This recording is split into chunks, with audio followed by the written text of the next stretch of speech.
പ്രിയപ്പെട്ട സുഹൃത്തുക്കളെ, ഇക്കഴിഞ്ഞ 2-ാം തീയതി ഏതാണ്ട് 500 കോടി രൂപയുടെ കശുവണ്ടി ഇറക്കുമതി അഴിമതി കേസിൽ പ്രതിയായിട്ടുള്ള INTUCയുടെ സംസ്ഥാന പ്രസിഡന്റ് R ചന്ദ്രശേഖരനും അദ്ദേഹത്തിൻ്റെ കൂട്ടുപ്രതികളെയും പ്രോസിക്യൂട്ട് ചെയ്യാൻ, അവരെ വിചാരണ ചെയ്യാൻ അനുവാദം നൽകിക്കൊണ്ട് സർക്കാർ ഇറക്കിയിട്ടുള്ള ഉത്തരവ് യഥാർത്ഥത്തിൽ കോടതിയെ വെല്ലുവിളിക്കുന്ന ഒരു ഉത്തരവായിരുന്നു എന്നുള്ളത് സംബന്ധിച്ചുള്ള ഒരുപാട് ചർച്ചകൾ നമ്മൾ കേട്ട് കഴിഞ്ഞു. കോടതി പറഞ്ഞതനുസരിച്ച് അവർക്ക് പ്രോസിക്യൂഷൻ അനുവാദം നൽകുന്നു എന്ന് പറഞ്ഞൊരു ഉത്തരവ് ഇറക്കുന്നതിന് പകരം കോടതിയെ വെല്ലുവിളിച്ചുകൊണ്ട് പ്രോസിക്യൂഷൻ അനുവാദം എന്നുള്ള മേഖലയിലേക്ക് കോടതി കടന്നു കയറിയിരിക്കുകയാണെന്ന് പറഞ്ഞുകൊണ്ട് ഈ ഉത്തരവ് ഈ വിഷയം സംബന്ധിച്ച് തീരുമാനമെടുക്കുന്നതിനുള്ള ആപ്ലിക്കേഷൻ ഓഫ് മൈൻഡ് അത് നടത്തുന്നതിന് കോടതി അനുവദിക്കുന്നില്ല എന്ന് പറഞ്ഞുകൊണ്ട് വിചാരണ കോടതിയുടെ ഘട്ടത്തിലേക്ക് ഹൈക്കോടതി കടന്നിരിക്കുകയാണ് എന്ന് പറഞ്ഞുകൊണ്ട് ആപ്ലിക്കേഷൻ ഓഫ് മൈൻഡ് ഇല്ലാതെയാണ് ഉത്തരവിറക്കിയത് എന്ന് പറഞ്ഞുകൊണ്ട്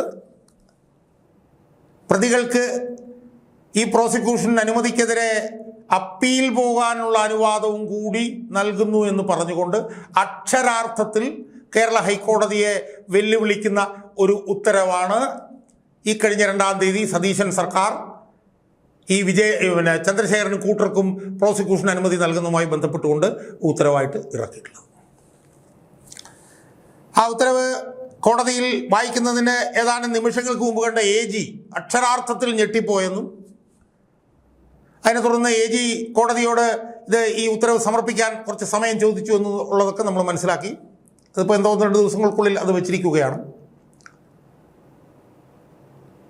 അതോടൊപ്പം തന്നെ ഈ ഉത്തരവ്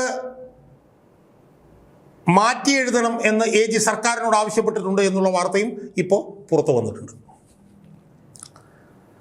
സുഹൃത്തുക്കളെ, എനിക്കിന്ന് ഈ വീഡിയോയിലൂടെ എൻ്റെ പ്രേക്ഷകരോട് പറയാനുള്ളത്, ഈ ചന്ദ്രശേഖരനെയും കൂട്ടുപ്രതികളെയും രക്ഷിക്കുക എന്നുള്ള ഉദ്ദേശത്തോടു കൂടി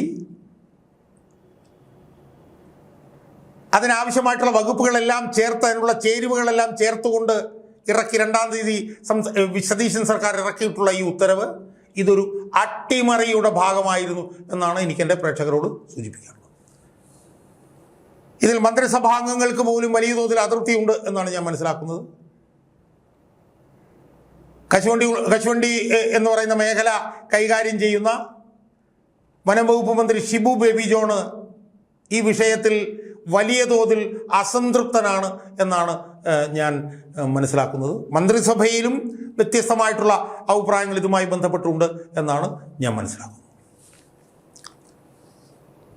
സുഹൃത്തുക്കളെ, ഇതൊരു അട്ടിമറിയാണ് എന്ന് പറയുന്നതിന് പല കാരണങ്ങളുണ്ട്. ഈ ഉത്തരവ് യഥാർത്ഥത്തിൽ 2-ാം തീയതി രാവിലെ 9:27 ബന്ധപ്പെട്ട ഉദ്യോഗസ്ഥൻ ഇത് ഡിജിറ്റലി സൈൻ ചെയ്യുന്നത്. രാവിലെ 9:27. ഈ ഉത്തരവ് അന്ന് കോടതിയിൽ ഇത് സമർപ്പിക്കേണ്ടതാണ് 2-ാം തീയതി, ജൂലൈ 2-ാം തീയതി. ആ ഉത്തരവ് AGയുടെ കിട്ടുന്നത് ഞാൻ മനസ്സിലാക്കിയിടത്തോളം 10:05 10 കോടതി തുടങ്ങും. കേസ് വിളിക്കുമ്പോൾ ഈ ഉത്തരവ് അവിടെ വായിക്കേണ്ടത്. AG സാധാരണഗതിയിൽ ഈ ഉത്തരവിൻ്റെ അവസാന ഖണ്ഡികയാണ് വായിക്കാറ്. പക്ഷേ 10:05 ഈ ഉത്തരവ് കിട്ടിയ AG ആ ഉത്തരവ് പൂർണ്ണമായി വായിച്ചു നോക്കിയപ്പോൾ അക്ഷരാർത്ഥത്തിൽ ഞെട്ടിപ്പോയി എന്നാണ് ഞാൻ മനസ്സിലാക്കുന്നത്. കോടതിയെ വെല്ലുവിളിച്ചുകൊണ്ട് മേൽക്കോടതിയിൽ ഏറ്റവും എളുപ്പത്തിൽ സ്റ്റേ ചെയ്യാൻ പാകത്തിലുള്ള ഒരു ഉത്തരവാണ് വന്നിരിക്കുന്നത് എന്ന് 10:05 ഈ ഉത്തരവ് വായിച്ചപ്പോഴാണ് AGക്ക് മനസ്സിലാവുന്നത്. AG അങ്ങനെ തന്നെ 11 മണിക്ക് കോടതി വിളിച്ചപ്പോൾ കോടതിയിൽ ചെന്ന് ഈ ഉത്തരവ് പൂർണ്ണാർത്ഥത്തിൽ വന്നിട്ടില്ലെന്നും ആ ഉത്തരവ് ഹാജരാക്കാൻ 2 ദിവസം വേണമെന്ന് പറഞ്ഞുകൊണ്ട് കേസ് അതിൻ്റെ അവസാന ഘട്ടത്തിൽ ചെന്ന് അത് മാറ്റി മേടിക്കുകയായിരുന്നു. സുഹൃത്തുക്കൾ, എന്നാൽ പിന്നീട് സംഭവിച്ചെന്താ? രാവിലെ 9:27 ഡിജിറ്റലി സൈൻ ചെയ്തിട്ടുള്ള ഈ ഉത്തരവ് AG ഏതാണ്ട് 11 മണിയായപ്പോൾ കോടതിയിൽ ചെന്നിട്ട് ഈ ഉത്തരവായിട്ടില്ല, ഉത്തരവാകാൻ 2 ദിവസം എടുക്കും എന്ന് പറഞ്ഞ ആ ഉത്തരവ് 11 മണിയായപ്പോൾ 11:30 മണിയായപ്പോൾ കേസിലെ 1-ാം പ്രതിയായിട്ടുള്ള R ചന്ദ്രശേഖരന് അയാളുടെ വാട്സപ്പിലേക്ക് അത് കിട്ടുകയും അയാൾ പത്രസമ്മേളനത്തിൽ അത് വായിക്കുകയും 11:30-ക്ക് അയാൾ പത്രലേഖകർക്ക് അത് വിതരണം ചെയ്യുകയും ചെയ്തു. എന്നാലോചിച്ച് നോക്ക്. യഥാർത്ഥത്തിൽ നമ്മൾ നിയമവിദഗ്ധരുമായിട്ടൊക്കെ സംസാരിക്കുമ്പോൾ ഈ ഉത്തരവ് ശരിക്കും പ്രതികൾക്ക് കിട്ടേണ്ടതില്ല. ഈ കേസ് യഥാർത്ഥത്തിൽ കടകംപള്ളി മനോജ് എന്ന് പറഞ്ഞ വാദിയും സംസ്ഥാന സർക്കാരുമാണ് ഈ കേസിലെ കക്ഷികൾ. അവർക്കാണ് ഈ വാദിയായിട്ടുള്ള കടകംപള്ളി മനോജിനാണ് ഈ ഉത്തരവ് ആദ്യം കിട്ടേണ്ടത്. കടകംപള്ളി മനോജിന് ഈ ഉത്തരവ് കിട്ടിയതിന് ശേഷം പ്രതി കോടതിയോട് ആവശ്യപ്പെടുമ്പോഴാണ് കോടതിയിൽ നിന്ന് പ്രതിക്ക് ഈ ഉത്തരവ് കൊടുക്കേണ്ടത്. എന്നാൽ ഇവിടെ സംഭവിച്ചത് എന്താ? പിറ്റേ ദിവസം മറ്റുമാണ് വാദിയായിട്ടുള്ള കടകംപള്ളി മനോജിന് ഈ ഉത്തരവ് തപാലിൽ വരുന്നത്. എന്നാൽ ഈ ഉത്തരവ് ഡിജിറ്റലി സൈൻ ചെയ്തത് 9:27-നാണെങ്കിൽ ഈ ഉത്തരവ് AGയുടെ കയ്യിൽ കിട്ടുന്നത് 10:05-നാണെങ്കിൽ AG ഹൈക്കോടതിയിൽ ചെന്നിട്ട് ഇത് അന്തിമമായിട്ടുള്ള ഉത്തരവല്ല, ഈ ഉത്തരവ് 2 ദിവസത്തിനകം സമർപ്പിക്കാം എന്ന് പറഞ്ഞത് 11 മണിക്കാണെങ്കിൽ 11:30 മണിയായപ്പോൾ ഇത് പ്രതിയുടെ കയ്യിൽ എങ്ങനെ കിട്ടി എന്നുള്ളതിനെ സംബന്ധിച്ചിട്ടാണ് ഇപ്പോൾ ചർച്ച നടന്നുകൊണ്ടിരിക്കുന്നത്. സുഹൃത്തുക്കളെ, നമുക്ക് ഇതുമായി ബന്ധപ്പെട്ട് കിട്ടിയിട്ടുള്ള 2-3 ഔദ്യോഗികമായിട്ടുള്ള വിവരങ്ങളുണ്ട്. അതിലൊരു വിവരം എന്ന് പറയുന്നത് മുഖ്യമന്ത്രി VD സതീശനും ഈ R ചന്ദ്രശേഖരനും തമ്മിൽ ഈ ഉത്തരവ് ഇറങ്ങുന്നതിൻ്റെ തലേ ദിവസം മണിക്കൂറുകളോളം അടച്ചിട്ട മുറിയിലിരുന്ന് ചർച്ച നടത്തി എന്നുള്ള വിവരം നമുക്ക് ലഭിക്കുന്നുണ്ട്. രണ്ടാമത് നമുക്ക് ലഭിക്കുന്ന വിവരം, ഈ ഉത്തരവ് തയ്യാറാക്കുന്നതുമായി ബന്ധപ്പെട്ടുകൊണ്ട് സതീശൻ മന്ത്രിസഭയിൽ റിപ്പോർട്ട് ചെന്ന് പറഞ്ഞത് ഇത് ചീഫ് സെക്രട്ടറിയും ബന്ധപ്പെട്ട വകുപ്പ് സെക്രട്ടറിയും തമ്മിൽ ആലോചിച്ച് ഈ ഉത്തരവ് തയ്യാറാക്കും എന്നാണ്. മൂന്നാമതായി നമുക്ക് മനസ്സിലാകുന്ന കാര്യം, ഈ ഉത്തരവുമായി ബന്ധപ്പെട്ടുകൊണ്ട് ഇതിൻ്റെ വകുപ്പ് മന്ത്രിയായിട്ടുള്ള ഷിബു ബേബി ജോൺ ഇതുമായി ബന്ധപ്പെട്ട് ഒരു വിവരവുമില്ലായിരുന്നു എന്നാണ്. ഇത് ക്യാബിനറ്റ് ഡിസിഷൻ ആയിരുന്നു എന്ന് പറഞ്ഞുകൊണ്ടാണ് ഷിബു ബേബി ജോണിനെ ഇത് അറിയിക്കാതിരുന്നത്. അപ്പോൾ സുഹൃത്തുക്കളെ, ഇതിനകത്ത് ഒരുപാട് ദുരൂഹതകളുണ്ടെന്നുള്ളത് വളരെ വ്യക്തമല്ലേ? എന്തിനാണ് R ചന്ദ്രശേഖരനും VD സതീശൻ മുഖ്യമന്ത്രിയും തമ്മിൽ ഈ ഉത്തരവ് ഇറങ്ങുന്നതിന് മുമ്പ് അടച്ചിട്ട മുറിയിൽ നിന്ന് ചർച്ച നടത്തിയത്? മുഖ്യമന്ത്രി VD സതീശൻ ക്യാബിനറ്റിൽ ചെന്ന് പറഞ്ഞത് ചീഫ് സെക്രട്ടറിയും ബന്ധപ്പെട്ട ഉദ്യോഗസ്ഥനും ചേർന്നാണ് ഇത് ഉണ്ടാക്കുന്നതെങ്കിൽ അതിലെങ്ങനെയാണ് ഈ കോടതിക്കെതിരായിട്ടുള്ള പരാമർശങ്ങൾ കടന്നുകൂടിയത്? കോടതിക്കെതിരായിട്ടുള്ള പരാമർശങ്ങൾ കടന്നുകൂടിയതിൻ്റെ ഉത്തരവാദിത്വം ആർക്കാണ്? അത് മുഖ്യമന്ത്രിക്കാണോ, അതോ ചീഫ് സെക്രട്ടറിക്കാണോ, അതോ ബന്ധപ്പെട്ട വകുപ്പ് സെക്രട്ടറിക്കാണോ? ആർക്കാണെന്നുള്ളത് സംബന്ധിച്ചുള്ള മറുപടി വരണ്ടേ സുഹൃത്തുക്കളെ? ഷിബു ബേബി ജോണിനെ എന്തുകൊണ്ട് ഈ വിഷയത്തിൽ ഇരുട്ടിൽ നിർത്തി?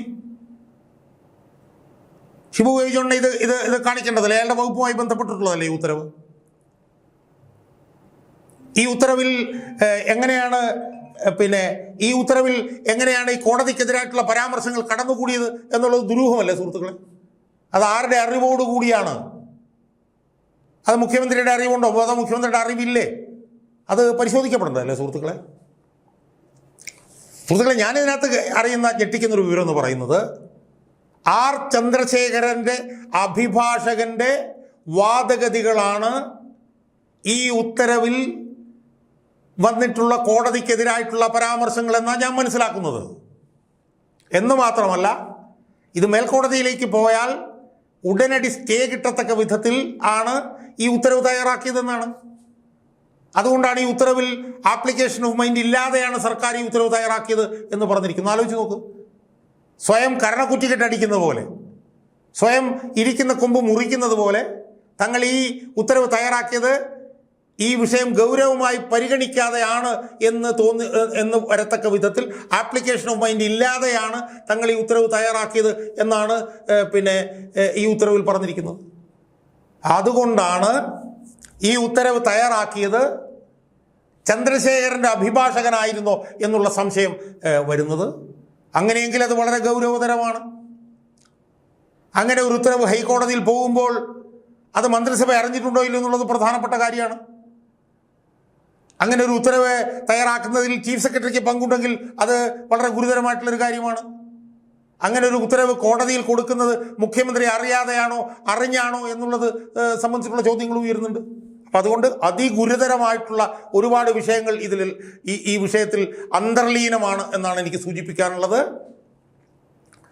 ഈ ഉത്തരവ് തയ്യാറാക്കിയതിന് പിന്നിൽ വലിയ അട്ടിമറി നടന്നിട്ടുണ്ടോ എന്നുള്ള സംശയം ജനങ്ങളുടെ ഇടയിൽ വ്യാപകമായിട്ടുണ്ട് എന്നാണ് ഒരു പൊതുപ്രവർത്തകൻ എന്നുള്ള നിലയിലും ഈ വിഷയം കൂടുതൽ ആഴത്തിൽ പരിശോധിക്കുന്ന ഒരാളെന്നുള്ള നിലയിലും എനിക്ക് എൻ്റെ പ്രേക്ഷകരോട് പറയാനുള്ളത്.